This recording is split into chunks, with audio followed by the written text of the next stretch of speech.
Alright, so I wanted to do a little video talking about the anime I'm excited for fall, or that looks interesting for fall. I don't think I'm going to be on the level of some people who are watching like everything. I try to kind of just watch what I think is like I'm going to really like. So I have a little list of what I thought looked interesting. And the first one I thought looked interesting was The Ranking of King. Now, I've heard that like people don't know if it's like a kids show or an adult show, and that the animation, it does look, I agree with this, very like Studio Ghibli like. But personally, I really like heartwarming things, and I will watch a kids show if it's good quality. Like I will watch every Studio Ghibli movie. Actually, I'm working on that now. So for me, you know, if it's like Avatar, I also love Avatar. Like if it's a good show, it doesn't matter to me like the age range that it's intended for. It could be for old people, young people, like whatever. If it's good, it's good to me. So I'm interested to check that one out. Okay, I think it's about, right, it's about a deaf prince who is in line to become king. He's the firstborn son, but you know, he's basically wanting to prove himself, it sounds like. He's trying to become, here he wants to prove that he's, you know, a worthy king. And I think it's cool that there's a story about a deaf person. I think that's going to be really interesting. I've seen one other story that had a deaf person sort of featured in it called A Silent Voice, and that movie, like, so good, so good. So like just one of my favorite movies of all time. So if they do something similar or just even different, I just want to see like, I don't know, it'd just be cool to see it. I love seeing different experiences, and I think it would be, I hope that they had like someone deaf like actually really like have an input on it. I think that'd be cool. And I just think it's a fascinating sounding story, and I love stories that are about self-growth and just sort of finding yourself and accepting yourself. So if this is like that, I think I will probably love it, whether it's for kids or not. So that's one. I thought Blue Period looked kind of interesting because that's another one where, you know, the person seems like he's really trying to find himself, you know, figure out what he likes, that kind of a thing. It's about him creating his art and being a creative is what it sounds like to me, and everything that goes along with that. So that sounds like an interesting one.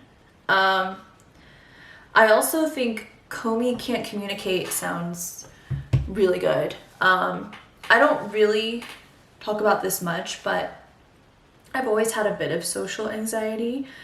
Another reason I love the movie A Silent Voice, because it, you know, sort of describes social anxiety and depression very well, and the feeling, you know, of those experiences.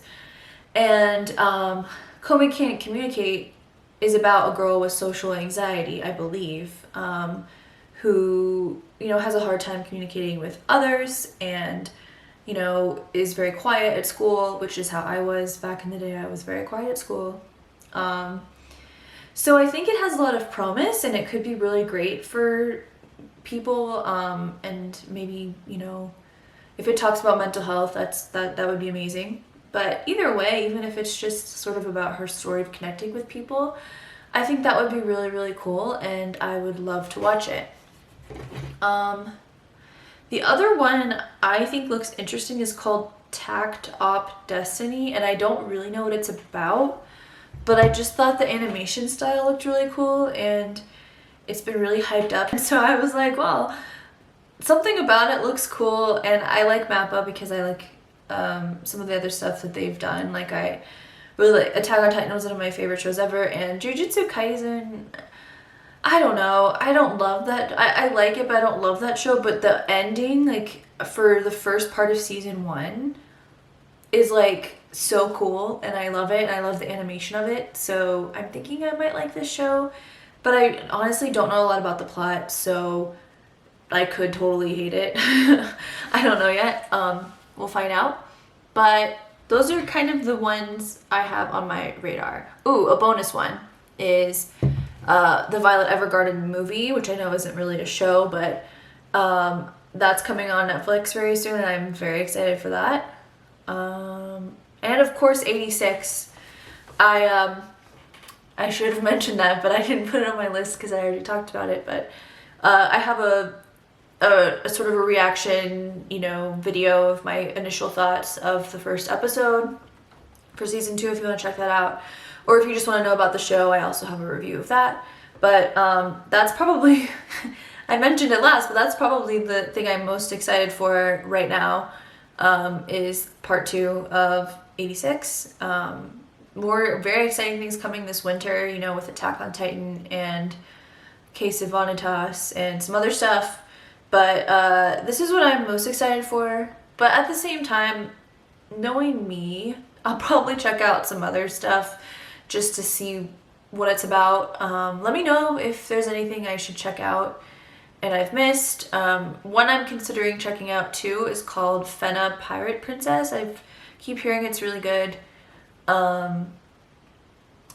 It sounds interesting. I've always really liked pirates. I actually went to this place called St. Augustine in Florida.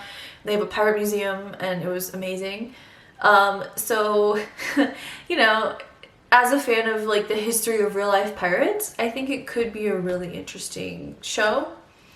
So that's another one that I might check out. Let me know your thoughts in the comments below again, and thanks for watching.